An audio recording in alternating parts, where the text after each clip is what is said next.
Olá pessoal, sejam muito bem-vindos a mais um episódio aqui do Quarta para Duas.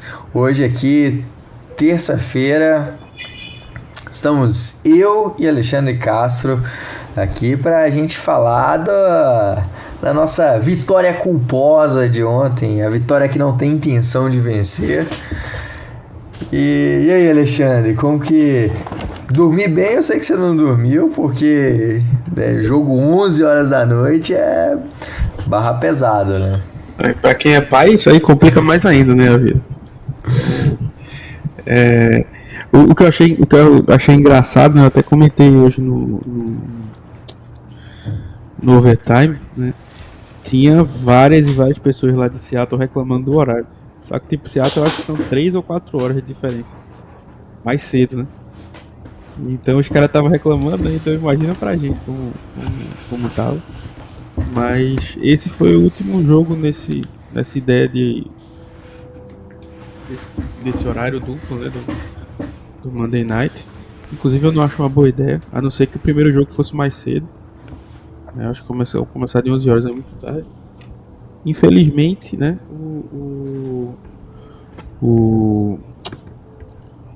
O horário de verão vai acabar, né, no final de outubro.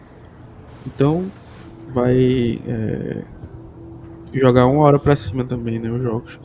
Mas pelo menos ainda é melhor do que 11 horas. Por exemplo, o próximo jogo, né, contra os Commanders, eu acho que já vai ser de 10h15. Então é isso, né? Como você falou, essa vitória aí sem intenção de vencer. O que normalmente acontece quando o Seattle joga em casa, né? E que nos levou a colocar aqui o título do filme, né? Do gênio Adam Sandler, né? Gênio da comédia. Nunca fez um filme igual ao outro na vida. Ele nunca... Ele tem uma gama muito ampla de atores, de papéis que ele representa. Porque Adam Sandler é sempre Adam Sandler. É a mesma persona, né? É a mesma persona. O cara nos filmes dele. E o Seahawks fez tanta comédia, né? Deu tantos tiros do pé que parecia um filme de comédia aí do Adam Sandler ou de quem quer que seja. E aí, pra escolher um deles, né? Escolhemos o filme Golpe Baixo, né? Que quem nunca assistiu tá maluco, né? Então, tá errado, muito errado. Filme de futebol americano aí. E que parecia o time do Seahawks, né? Assim, dando vários tiros no próprio pé. Inclusive, não sei se você sabe, Taveira, é porque agora eu não lembro o nome do filme, mas esse filme já é uma cópia, né? Ele tem um filme que é basicamente a mesma coisa, só que é com futebol de campo. Tipo, o cara é preso e tem que montar um time, que ele era um ex-jogador, tal. Só que era com futebol de campo. Então, a persona já é a mesma e o enredo já ficou bem parecido também. E como a gente gosta de cópia, né? Então pode colocar o golpe baixo mesmo aí. É um bom filme, inclusive tem acho que é o Michael Irving que aparece no filme. E putz, qual é o nome daquele cantor? O que é não, que é o running back do time. Não é o Ludacris, Putz, é um cantor, É famosão, cara. Tô abrindo aqui pra ver o elenco. É o running back do time que ele arranja um sapato pra ele depois e tal. Basicamente Kenneth Walker, né? Caramba, cadê? Quanto ver se tu consegue achar aí. Mas o Seahawks tentou dar vários tiros no próprio pé, como é comum. É o Nelly, isso. Tem a música Just a Dream, inclusive uma grande música. Eu acho que já foi a abertura do podcast, quando a gente botava música de abertura aqui. Pra quem é das antigas, sabe, lembra dessa daí. Então, mas falando sobre o jogo, né, uma visão geral, não tivemos o quarta para 2 na semana passada, né, por alguns motivos técnicos aí. Mas o que a gente falaria é que ia ser um jogo difícil.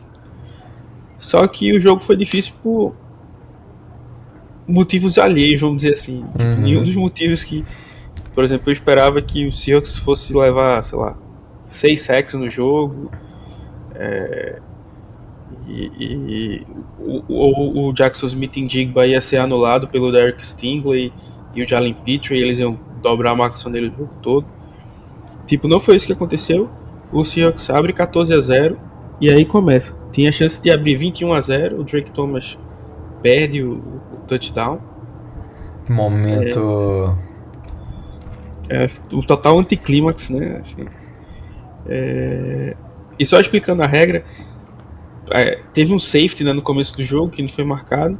Aí, por que não foi marcado? Porque existe a regra do avanço máximo. Então, é por isso que quando o running back vai pra frente, a defesa chega nele, empurra ele 1 milhão de jardas para trás, a bola fica no maior avanço dele. Então, assim, se o running back não estiver tentando correr, é a mesma coisa. Se ele sofrer um fumble, não conta pelo máximo avanço também. E ali ele contou como se o Uchenna Nwosu tivesse empurrado ele para dentro da linha. E aí é que eu discordo. Por exemplo, o CJ Stroud estava indo para trás, inclusive de forma bizonha, por vontade própria.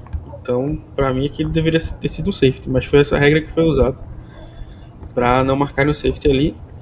E o caso do Drake Thomas, ele perde a bola antes de entrar na endzone, né? E o jogador dos Texans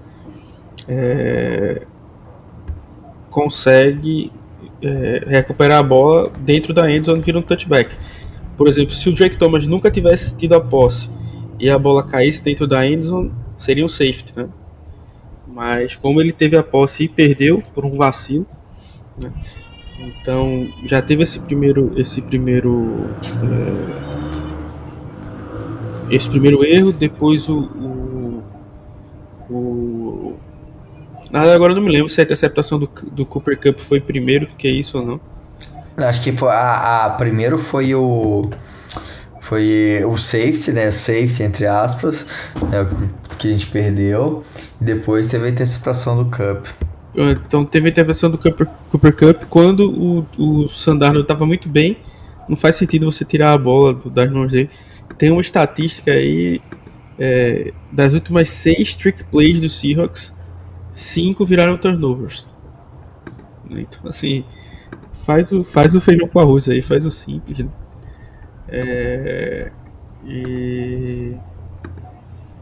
Então, teve isso, que no mínimo, vamos dizer assim, a gente já estava em alcance de field goal, então já seria 3 pontos, mais 7 do touchdown perdido pelo Drake Thomas.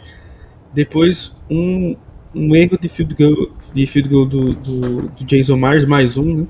Então, muito 13 mal batido. Aliás, todos os field goals foram mal batidos, assim. O cara tava com o pé muito torto. Todo chute dele é troncho, você nunca sabe se vai entrar não. Porque, obviamente, quanto mais longe estiver, às vezes o cara chega bem pertinho do poste e tal. Mas todo chute de Jason Myers, a bola sai variando demais, você nunca sabe pra onde é que vai parar.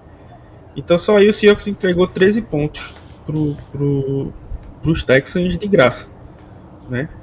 E não satisfeito com isso, o Sandarno prende demais a bola dentro da endzone, sofre o sack, ainda tentou se desvencilhar, acabou perdendo a bola, recuperado, 7 pontos de graça pro time dos Texans, né? Então assim, poderia ter feito eles voltarem pro jogo, né?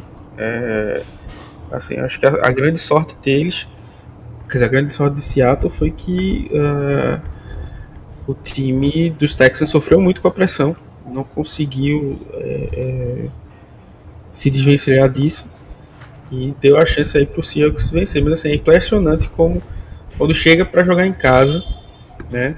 Como eu tô dizendo, o Seahawks abriu 14-0 rapidão, né? Tinha a chance de ser um jogo diferente. Pô, esse jogo aqui a gente vai ganhar tranquilo, mesmo sendo um adversário que eu acho bom, os Texans. É o melhor pass rush que a gente enfrentou, eu acho. E ainda assim arrumamos uma maneira de deixar as coisas difíceis. As coisas difíceis. Foi um jogo assim que. Bom, foi uma vitória muito boa, assim, muito importante, né? Mantendo vivo aí na cola dos líderes da divisão. E isso faz com que mantenha o time ainda na briga, mantendo forte aí, buscando a pós-temporada. Só que é um gosto amargo de pensar que a gente já tá aí na semana 7 e a gente comete erros atrás de erros, né? Foram muitos jogos aí com muitos erros e erros que uma hora isso vai pesar na conta, né? Não dá pra ignorar esses pontos.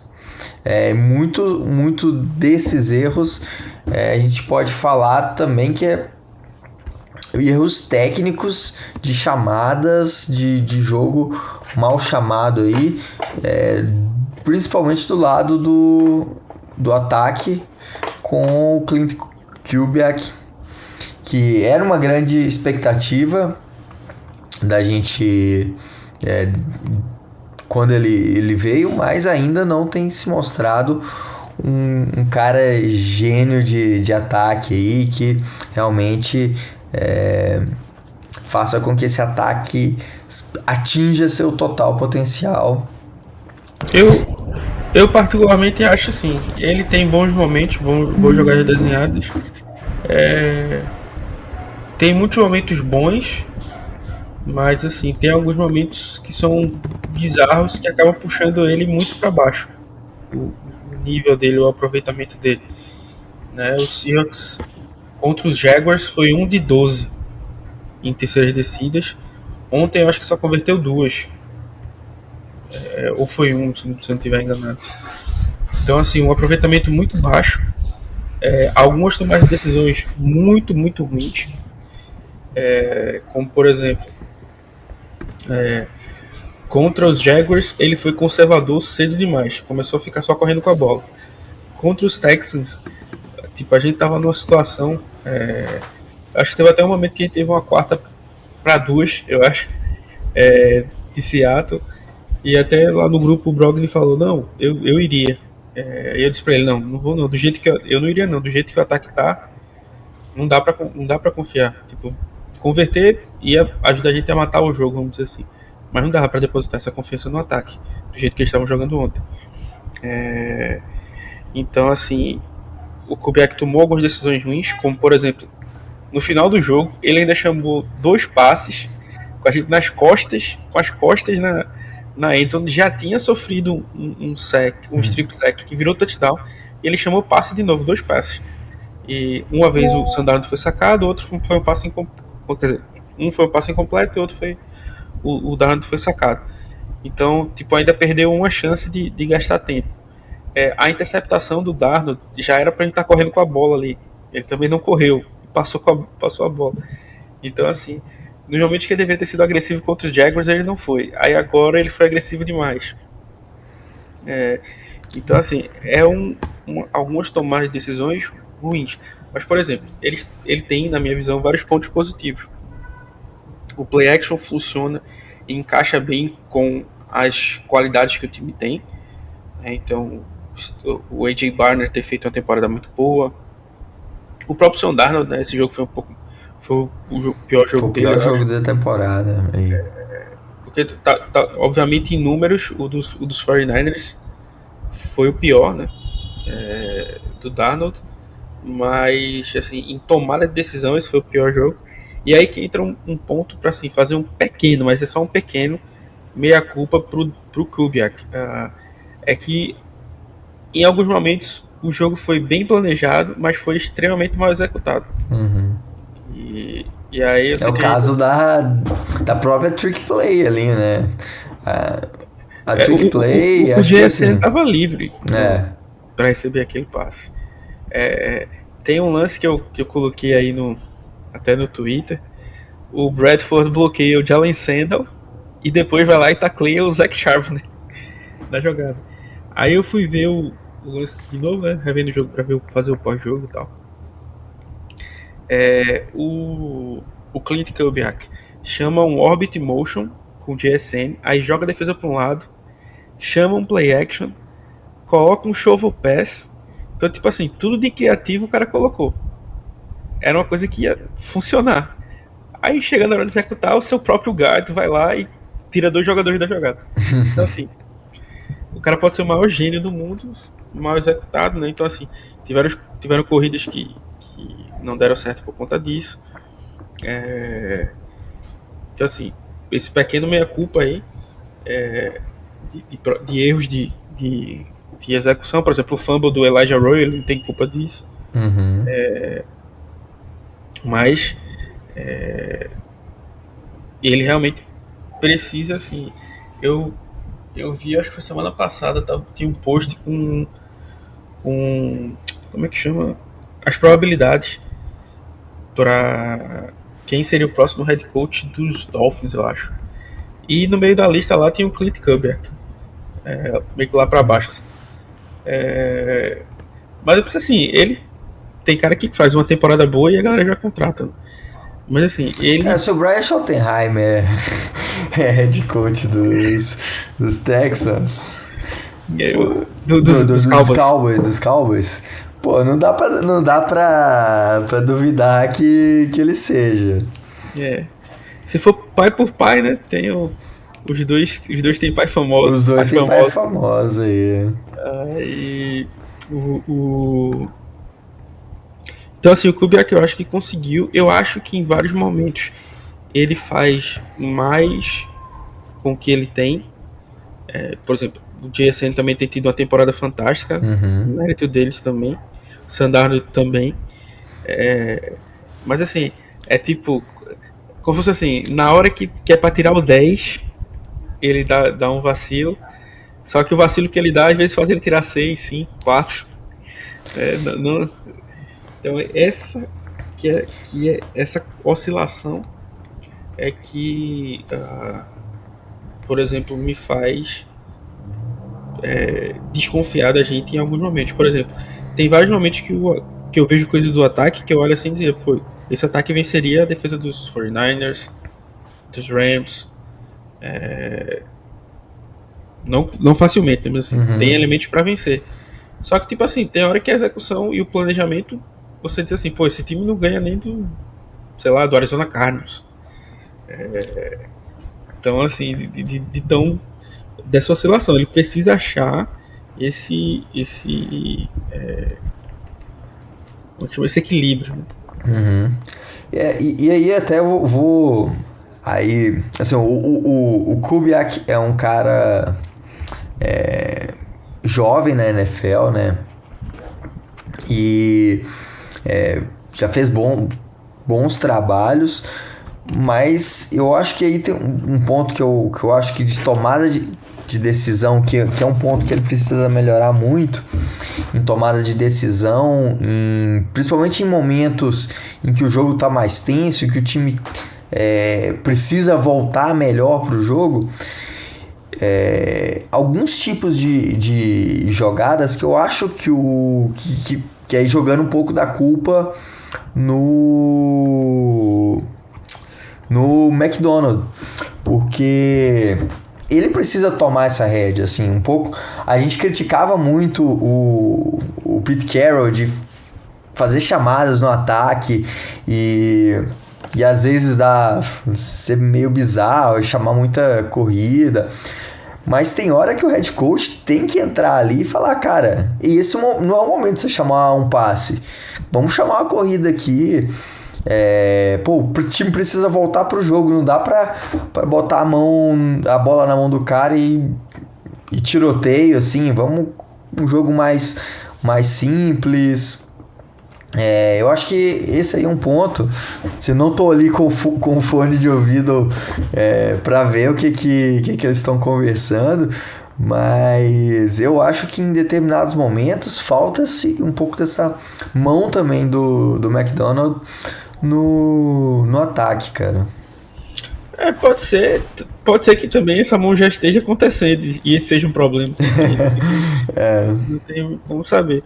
Mas eu penso realmente, na minha visão, é que o McDonald realmente deve dar liberdade pro Kubiak, porque, tipo assim, eu não manjo disso aqui, então eu não vou me meter. E eu acho que é até natural para um cara que está no segundo ano dele de head coach, mas concordo que talvez que em alguns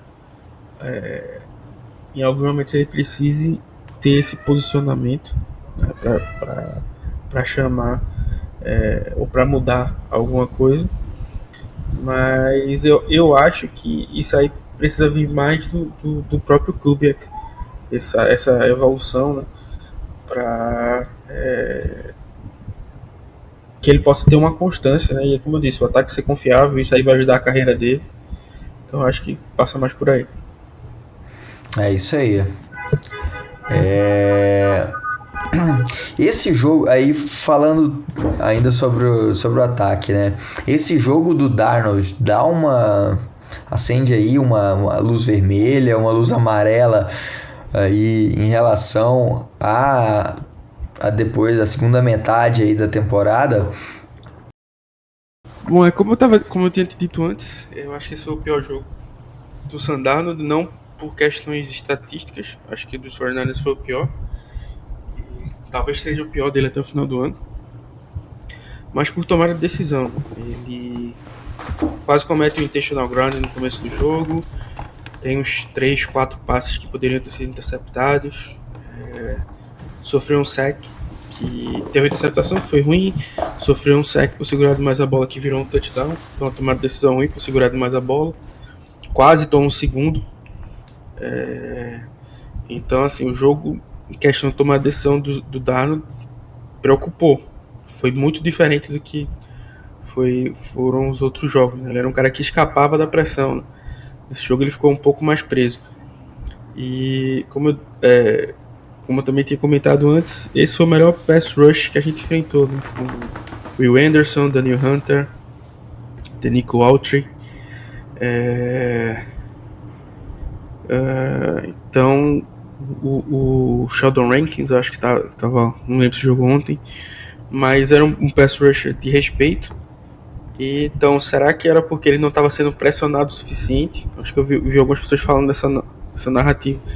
Eu discordo um pouco, porque não é como se ele tivesse jogado contra vários pass rushers ruins, né? O time dos Steelers foi muita pressão. Ele teve 2 interceptações naquele jogo, mas também ajudou a vencer. O time do Arizona Cardinals tem um bom pass rush também. Ele fez um jogo bom. Então eu acho que não é essa a questão. Mas, assim, quarterbacks bons, muito bons, não conseguem fazer o ano inteiro perfeito, né? E o Patrick Mahomes. Então, o que dirá o Sam Darnold? Então, assim, pode ter sido um jogo fora da curva. Espero que a bye week ajude ele aí a repensar, a ver os erros que ele cometeu, chegar aí junto com o Andrew Janocko, que é o treinador de quarterbacks, o próprio Clint Kubiak, avaliarem o que eles fizeram de errado. Então, assim, entre o Sam Darnold, que estava recebendo cantos de MVP, né, antes do jogo começar, e o Sam Darnold Estou Vendo Fantasmas, o jogo de ontem foi mais perto do Sam Darnold Estou Vendo Fantasmas. Então, assim, claro que preocupa um pouco, mas eu acho que foi uma pane um pouco geral, e acho que possa até ser que ele caia de nível um pouco daqui pro final da temporada, mas eu não acho que seja assim um declínio absurdo de uma vez para outra, não. Como eu disse, é bom ficar alerta, é bom ter a bye week para trabalhar e ajustar, voltar melhor, inclusive, mas realmente deu um sustinho aí, porque foi um jogo abaixo do que o Darnold vinha apresentando. E o ataque no geral, mas por exemplo, também você tiveram vários passes dele incríveis. O passe que ele dá logo depois do touchdown do sack lá, do strip sack, É um baita passe pro Jackson Smith-Njigba.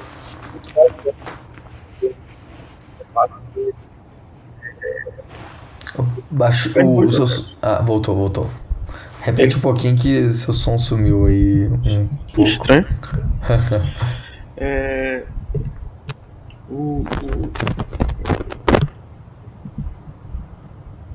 Beleza. Os bons passes no jogo, né? Então também não foi como se fosse um jogo 100% só de coisas ruins, né? Então tiveram alguns passes muito bons. A conexão com o Jackson Smith-Njigba funcionou muito bem. Então, como eu disse, é um jogo para se ter atenção e meio que também para botar a galera na realidade. Tipo assim, ó, o Sandaro não é perfeito, né? Tá longe disso.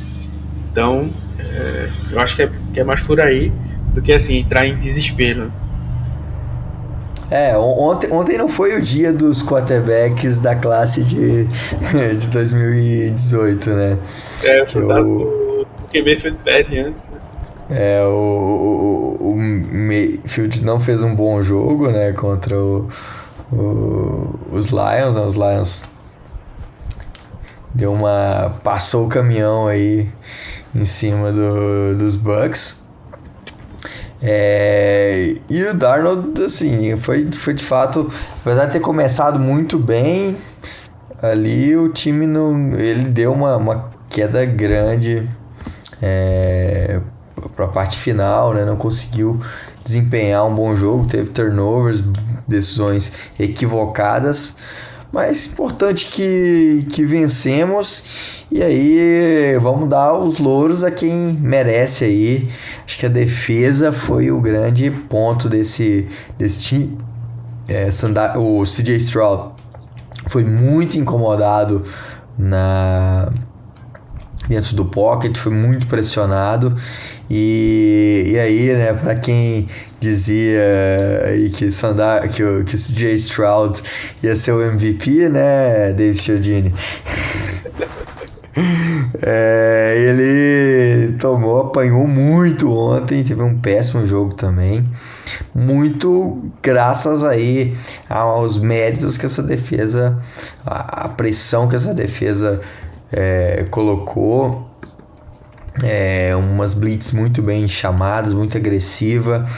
Então aí mérito para essa defesa de ontem. Eu acho que a defesa forçou 31 pressões ontem, das quais 3 viraram sacks. Eu ainda acho um aproveitamento baixo. Era algo previsto, porque assim, eu acho a OL dos Jaguars melhor do que a OL dos Texans, né? E a gente conseguiu 7 sacks naquele jogo. Mas realmente o que ele conseguiu fazer foi incomodar. E como você brincou aí, mas o próprio Davis foi falando na transmissão, o CJ Stroud tá muito mal esse ano no pressionado. Eu acho que teve um momento lá que colocaram uma estatística, tipo assim, os passes dele pressionado passa mais de 10 jardas do alvo. Então, assim, ele perdeu vários alvos abertos. Porque o que é que o McDonald tem feito? A gente ainda tá com. Esses 2 jogos teve o desfalque do Julian Love e do Devon Witherspoon, né? Então o que ele tentou fazer foi pressionar, trazer pacotes diferentes pra, tipo, impedir que a bola chegue nas costas desses caras. Porque, por exemplo, o Josh Jobe ontem, quando a bola chegou, farrapou, né?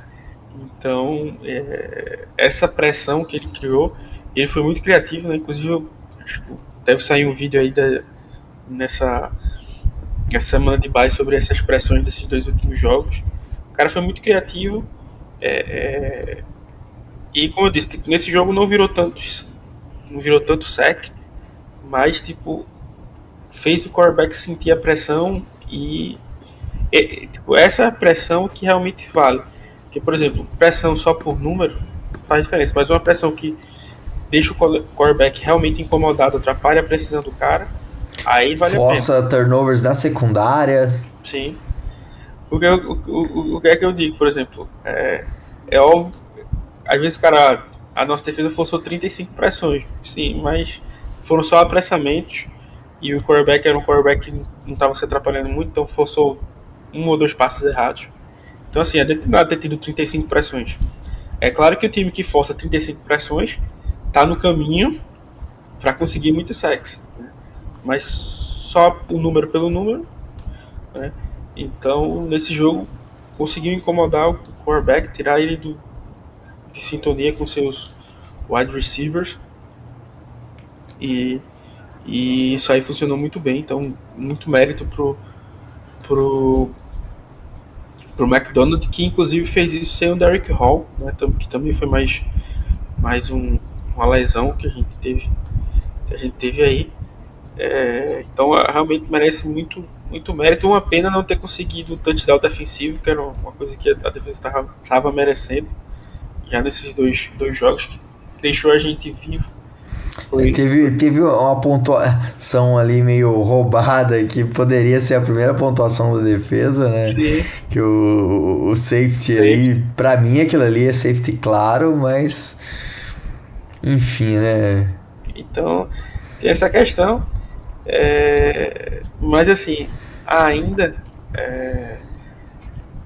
ainda necessitam de algumas melhores. Por exemplo, mais algum ponto para se destacar: o Terry Cullen voltou ontem, e eu não sei se a pancada na cabeça reconfigurou as configurações de fábrica, mas ele fez um baita de um jogo ontem, um dos melhores em campo. Acho que ele comete um erro de um tackle perdido e uma saída na linha de scrimmage ruim, mas eu acho que de resto ele anulou várias tentativas no fundo do campo, teve 2 passes desviados. Então assim, foi um bom jogo do Terry Cullen, e a gente tava precisando, tendo em vista que o próprio Josh Jobe, que ainda é titular, é ruim, né? E o Shaquille Griffin é ruim também, que isso inclusive me lembrou, né? Que contra os Bucks a gente precisou usar o Nehemiah Pritchett, né? Que é conhecido como o Josh Jobe ruim. Só que o problema é que o Josh Jobe já é ruim. Já é ruim. Então tem essa especificidade aí do nosso querido Pritchett, dessa secundária. Então, assim, acho que até entrando no tema aí do trade deadline, né? Para mim, o Seahawks precisa ainda fazer algumas melhorias nesse time, como por exemplo um outro corner. Não dá para confiar no Josh Jobe, mas por exemplo, se o Devon Witherspoon voltar, né, tiver saudável mesmo, você pode colocar o Witherspoon para jogar do outside o tempo inteiro, já que o Nick Emanuel está jogando bem agora como nickel. Inclusive, diga-se de passagem, baita jogo do Nick Emanuel. Ele tem um passe que ele desvia quase de costas, né, como falou. Jogada melhor estilo Ken Chancellor, que inclusive o Ken Chancellor e o Earl Thomas foram que levantaram a bandeira ontem lá. Então uma baita jogada do Nick Emanuel. Vem evoluindo, vem cometendo alguns erros de calor, mas acho que no saldo ele ainda está jogando mais do que eu esperava nesse primeiro ano, nessa função nova, né? Ele não jogava de nickel lá em South Carolina, então vem se adaptando bem. Então assim, se eu pudesse, isso até foi alvo de discussão lá no grupo da gente, eu acho, se fosse chutar, eu acho que no máximo a gente faz 2 trocas. Uma troca mais barata, assim, e talvez uma troca que gaste mais.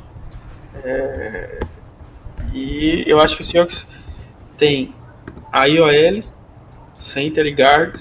O Anthony Bradford, como a gente já falou aqui, terrível ontem. O lance do touchdown do Jackson Smith-Njigba, ele quase não acontece porque o Bradford cedeu uma pressão. O sec no final do jogo, que quase foi outro safety, foi o Bradford que cedeu também. Teve um lance lá que a gente falou que bateu cabeça com 2 jogadores na mesma jogada. Então assim, é bizarro ele ser titular. O Christian Haynes, até o McDonald falou sobre ele hoje, que ele pode voltar a treinar e tal, vindo lá da IR. Mas assim, o cara ano passado perdeu vaga pro Sato Lameia. Não é como se eu confiasse. Então eu acho que seria bom esse investimento em um guard de qualidade. Inclusive temos vídeos possíveis alvos. Então acho que esse é um ponto importante, né? Alguém da IOL. E aí vem gente para compor o elenco. Como, por exemplo, um corner que pode ser para ser titular ou não, mas que seja melhor do que o Josh Jobe. Um safety para também melhorar e não precisar do Tai Okada. E linebacker, assim. Vou abrir um parênteses para falar que o Drake Thomas jogou muito. Já tinha jogado muito contra os Jaguars, fez um jogo ainda melhor contra os Texans. Poderia ter feito mais se fizesse o touchdown, né? Foi ele que perdeu o touchdown. Mas também ele salvou um touchdown no final do jogo, desviando a bola lá na mão do Marks. Então meio que ficou elas por elas assim, mas fez um baita jogo. Mas não é um cara super confiável.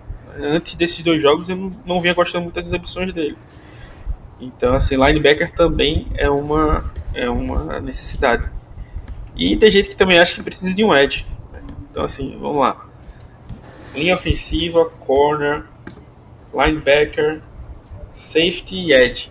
São 5 posições. É óbvio que a gente não vai fazer 5 trocas. Isso é claro. O que pega é saber se o Josh Schneider vai trocar, se ele vai trocar, para qual posição seria, qual dessas posições ele vai priorizar e por quem seria. Porque foi até uma coisa que eu estava discutindo com o João lá, que ele não concordou no grupo. Eu disse assim, por exemplo, se for para trazer um guard, para mim, eu acho que talvez seja a maior necessidade. Mas se for para trazer um guard ruim, eu prefiro trazer um edge bom, que é uma necessidade menor, mas pelo menos você vai gastar com algo que vai impactar. É que o problema de você contratar jogador ruim é que uma hora você pode precisar usar ele, né? E o Josh Jobe tá aí pra provar que o maior perigo que existe no mundo é o jogador ruim com confiança. Porque aí ele acha que é bom e aí o resultado tá aí. Não tem... É o grande problema, né? E aí quando você tem um time que só tem reserva e aí você contrata mais um reserva, aí complica, né? E às vezes aqueles caras, a única coisa que o cara soube fazer a vida toda dele foi sentar no banco. Foi sentar no banco. E aí ele precisa jogar de titular. Ele não sabe, ele fica perdido. A primeira coisa que ele procura é o water boy ali, cadê a água, cadê meu Gatorade? O cara fica lá. Às vezes ele não tá acostumado nem a jogar contra times com uniforme, né? Só com o colete, assim. Ou ele só joga contra aqueles bonecos lá de treinamento. E às vezes ele só joga no Madden, né? No Madden também, exatamente. Então tem esse risco aí, né? Jogadores... Ter muito jogador reserva no time é um ponto de preocupação, então aí que traga pelo menos um jogador titular. E por falar em titular, na Fazenda, extremas emoções aí tivemos no final de semana. Rapaz! A Gabi Hispânica aí fez a maior performance lá para denunciar que tem denúncia. A violência e a omissão dos diretores da Fazenda. Pra quem não sabe quem é Gabi Hispanic, ela existia, pra você que é jovem, né, não vai saber, mas o que é o dorama hoje aí, do jovem aí, era a novela mexicana que passava do SBT. E ela fez, e era basicamente aí o mundo do Adam Sandler. Ela fazia o mesmo papel em 20 novelas diferentes, novelas que tinham o nome Maria de alguma coisa, ou o nome de pedras preciosas, como rubi, esmeralda, essas coisas. Cristal, eu acho que teve. Então ela foi uma potência aí na década de 90. Ela teve aí o grande o papel das gêmeas, né? Ela fez ela e ela fez ela mesma, né? Ela fez a Paola Bracho e Paulina Martins. E a informação aqui, na vida real ela tem irmã gêmea, tá? Caraca, tem mesmo? Tem mesmo. Caraca. Então ela já fez essa clínica aí pra participar dessa personagem aí já com essa vivência. Com essa vivência. E por falar desse tipo de cena, né, e tudo, é o que pode começar a rolar lá no Las Vegas Raiders, né? Estão se complicando. Infelizmente aí eu realmente, eu não tô falando com ironia, eu realmente torço pelo Uhum. perdão, pelo Pete Carroll. Eu não torço pelo Geno Smith, mas pelo Pete Carroll sim. Inclusive o PFF deu nota 70 quase pro Geno Smith num jogo que ele lançou 67 jardas, das quais 66 foram após a recepção. Meu Deus. Então assim, Hashtag PFF, quarterback de elite. o PFF tá dando umas farrapadas. E aí os Raiders foram extremamente dominados. Tanto que o Andy Reid ajoelhou tipo, antes do 2-minute warning, meio que assim, em respeito à figura do Pete Carroll, né, eles perderam de 0.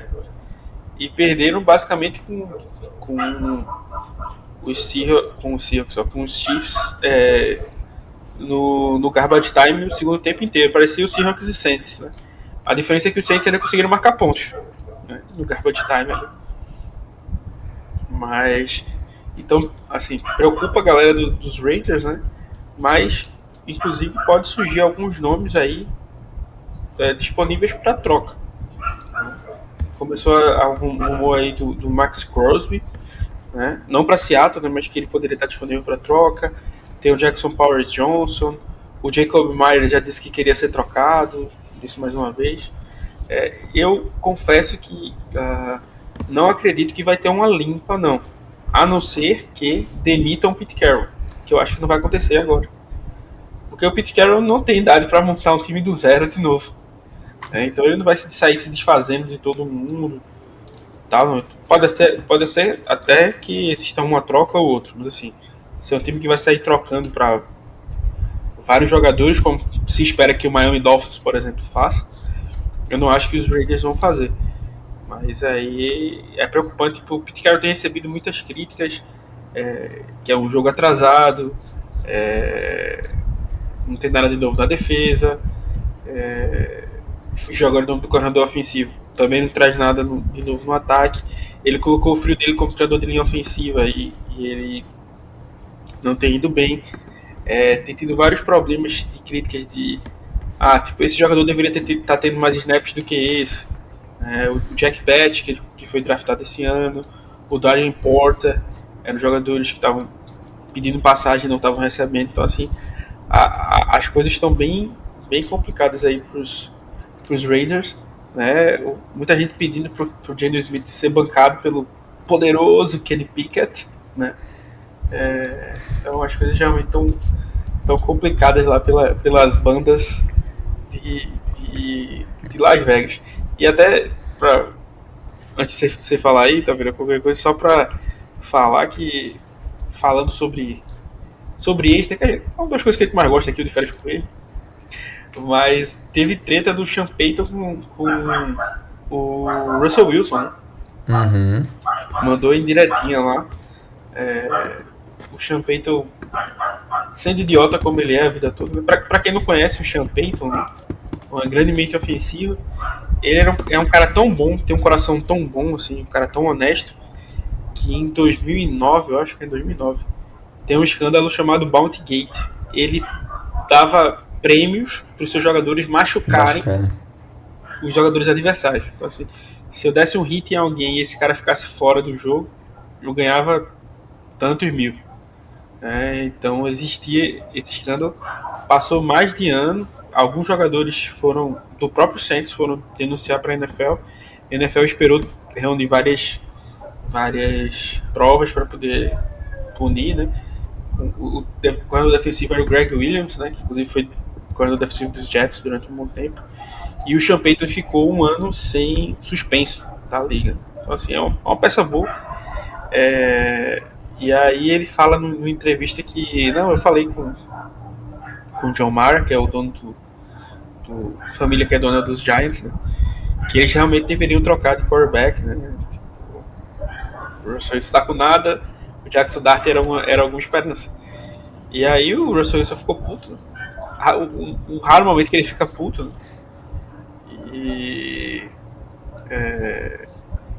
Ele twitta lá. É engraçado que tem assim. Depois vocês olham lá no Twitter dele. Tem, tipo, acho que é. O penúltimo tweet dele é: toda a glória seja dada a Jesus, seja dada a Deus.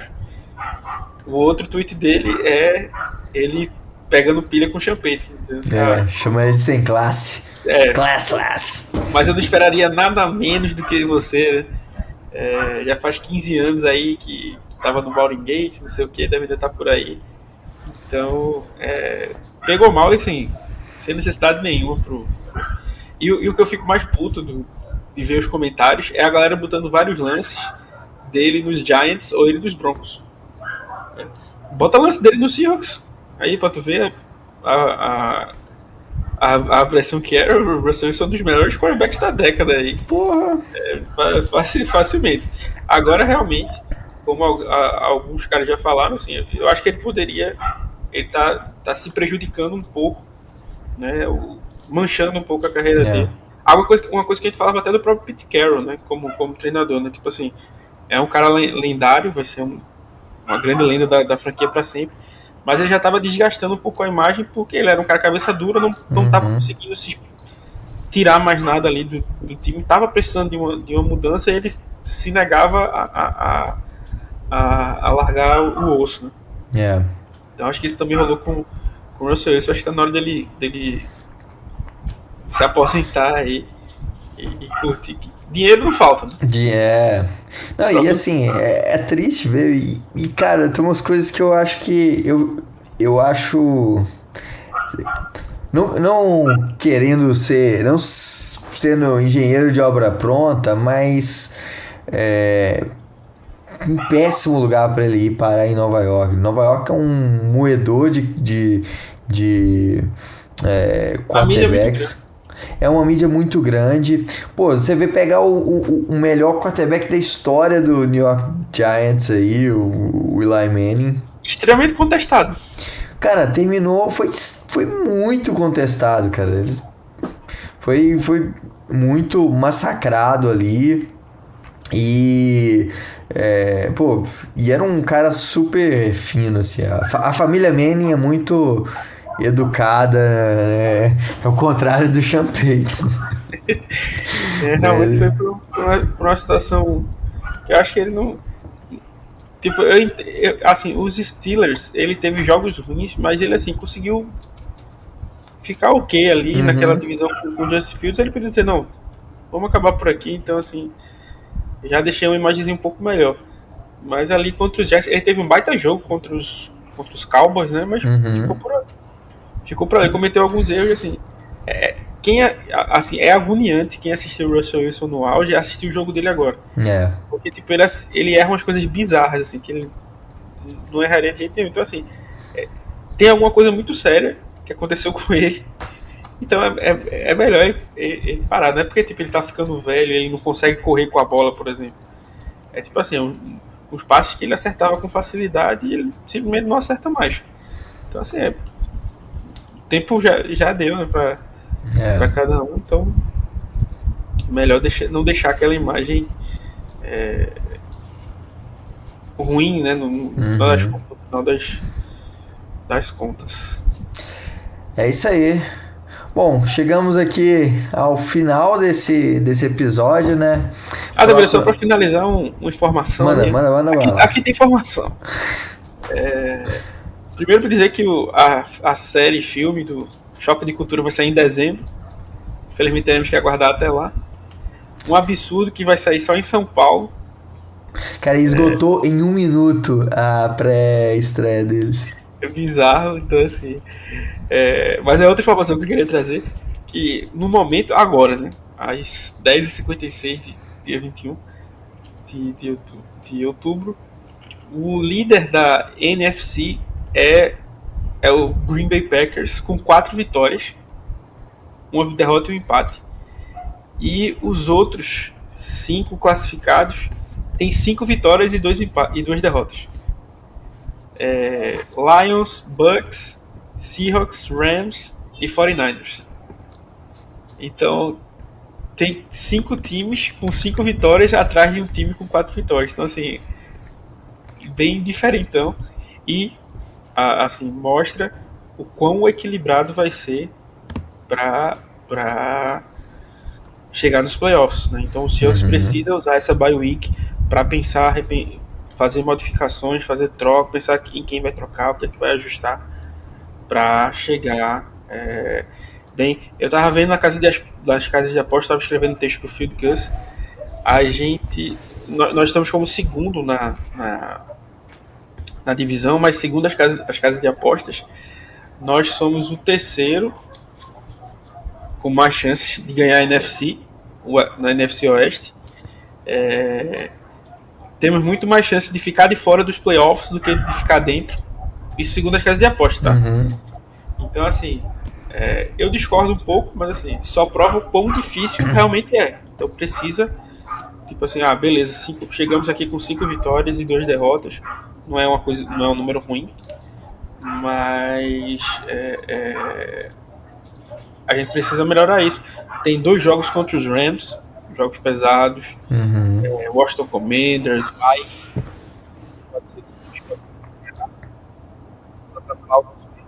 Vou dar uma cortada no seu áudio aí, Alexandre. Tem gente que pode se... Tá ouvindo agora? Agora sim. Tem gente que pode se recuperar, então tem jogos perigosos aí, né, nessa segunda metade, então a gente precisa se ajustar para vencer. Né? É isso aí. É isso, né? Muitos jogos difíceis. Essa temporada até um ponto que como a gente não teve semana passada, um ponto que eu ia até trazer que essa temporada não tem nenhum time encantando, despontando, assim, nenhum dos dois lados. Se você pegar, por exemplo... Errado aí, o Indianapolis Colts está voando. Indiana Jones. É o único time que realmente, assim... Não, e o que é mais bizarro, que aí a galera diz que eu sou chato, mas impressionante como quando a galera vai jogar contra os 49ers e contra os Rams, os caras se apequenam. A única derrota que eles têm é contra os Rams. Os Falcons estavam jogando bem, perde de forma bizarra para os 49ers. Os Bucks sofreram para ganhar dos 49ers todo quebrado. É absurdo demais. É aquelas coisas que nem Freud explica. Mas é isso aí, né? A temporada super disputada, muito boa essa temporada até agora. Agora, próxima semana, vamos estar aí de folga do nosso time. Mas vai ter 4-2, né? Vai ter 4-2. Vamos antecipar tudo. E é isso aí. Se você gosta do nosso trabalho, não deixe de se inscrever aqui no canal. Se você puder e quiser, seja membro aqui também. Clique aí no botãozinho aí de tornar membro e ajude a gente aqui com dar aquela força para continuar produzindo conteúdo, para a gente continuar trazendo mais informações aqui do Seahawks, mais informações sobre choque de cultura, reality shows, porque aqui tem informação. E é isso aí, pessoal. Um grande abraço, até a próxima e Go Hawks! É isso aí, pessoal. Espero que vocês tenham gostado. Um grande abraço e Go Hawks!